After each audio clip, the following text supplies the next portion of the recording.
Christmas everyone. Christmas එක නම් ඉවරයි. හැබැයි ක්‍රිස්මස් vlog එක ගේන්න ටිකක් විතර පරක්කු වුණා. ඉතින් අපි දෙන්න වෙඩින් එකෙන් පස්සේ එකට සමරන පළවෙනි නත්තල තමයි මේ. අපි දෙන්නත් එක්කම එකතු වෙලා ඉක්මනින් නත්තල් ගහ හැදුවා. අපේ ගේ ගොඩක් ලොකු ගයක් නෙමේ. ඉතින් ඒ හින්දා අපි ගත්තේ පොඩි නත්තල් ගහක්. ක්‍රිස්මස් එකට දවසකට කලින් තමයි අපි මේ නත්තල් ගහ හැදුවේ. එතකොට අපිට අලුතෙන් ඩෙකරේෂන්ස් ගන්න යන්න වෙලාවක් තිබුණේ නැහැ. ඉතින් තිබුණු ඩෙකරේෂන් වලින්ම නත්තල් ගහ සහ ගවලන මේ විදියට ඩෙකරේට් කරගත්තා.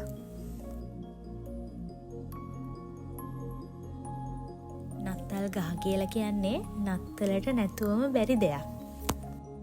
කතෝලික අය ආගමන සමය පටන් ගද්දිම නත්තල් ගහ හදනවා. ගොඩක් දුරට දෙසැම්බර් 1 වෙනිදාට තමයි ගොඩාක් අය ගෙවල් වල නත්තල් ගහ හදන්නේ. ඉතින් ඔයාලා හැමෝගෙම ගෙවල් වලත් නත්තල් ගහක් හදන්න නැති නේද? ඔයාලා හදපු ඔයාලගේ නත්තල් ගහත් අපේ කමෙන්ට් සෙක්ෂන් එකේ පෝස්ට් කරලා තියන්න. දෙසැම්බර් 25. ඒ කියන්නේ නත්තල් දවසත් උදා වුණා. නත්තල් ගහ යට ඔය තියෙන්නේ අපි දෙන්නට හම්බ වෙච්ච තෑගි සහ අපි අපේ දෙමාපියන්ට ඒ වගේම සහෝදර සහෝදරියන්ට යාළුවන්ට ගත්ත තෑගි. නාමල්ට ගත්ත තෑග්ග තමයි මේ තියෙන්නේ. එයා දන්නේ නෑ මම මෙහෙම තෑග්ගක් ගත්තා කියලා.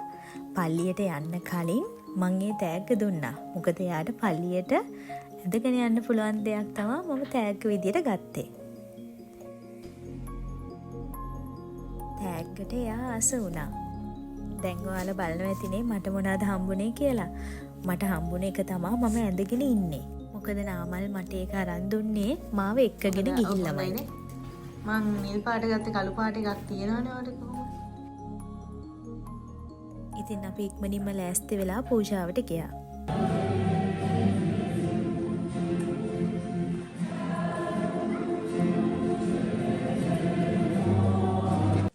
ඉතින් නත්තල ගැන හරිම අර්ථවත් දේශනයක් තමයි එදා තිබුණේ.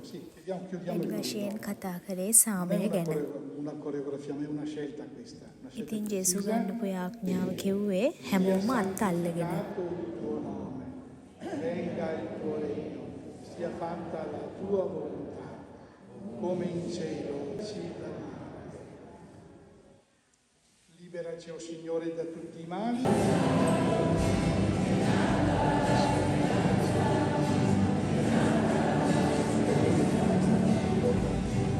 පූජාව ඉවරනට පස්සේ අපි දේවමෑණියන්ගේ ප්‍රතිමාව ළඟට ගියා ආශිර්වාද ලබා ගන්න. ඉතින් මේ පල්ලිය තියෙන්නේ ක්‍රෝචේ බියංකාවල. පල්ලියෙන් හදලා තියෙන ගවලෙන බලන්න යන්නත් අපි අමතක කළේ නෑ.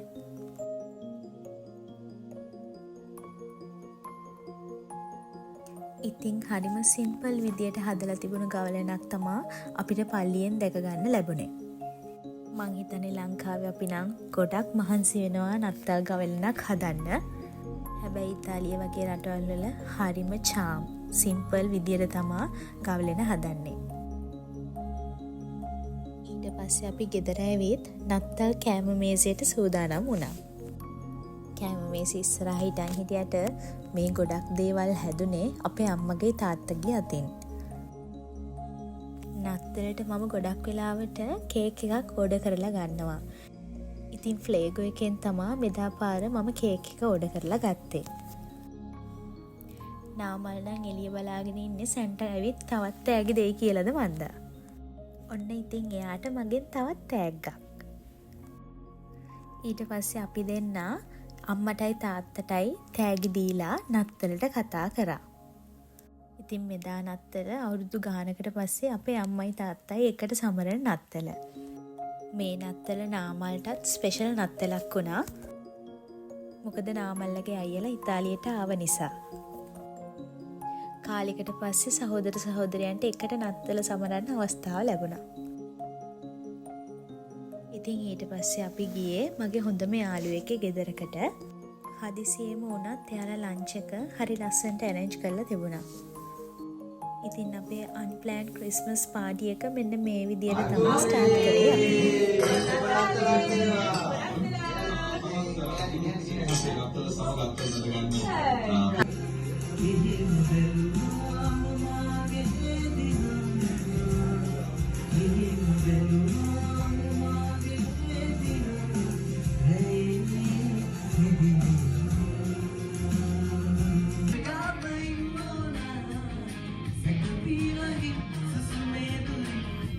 ඉතින් එදා අපි සින්දු කියලා ඩාන්ස් කරලා ගොඩක් විනෝද වුණා.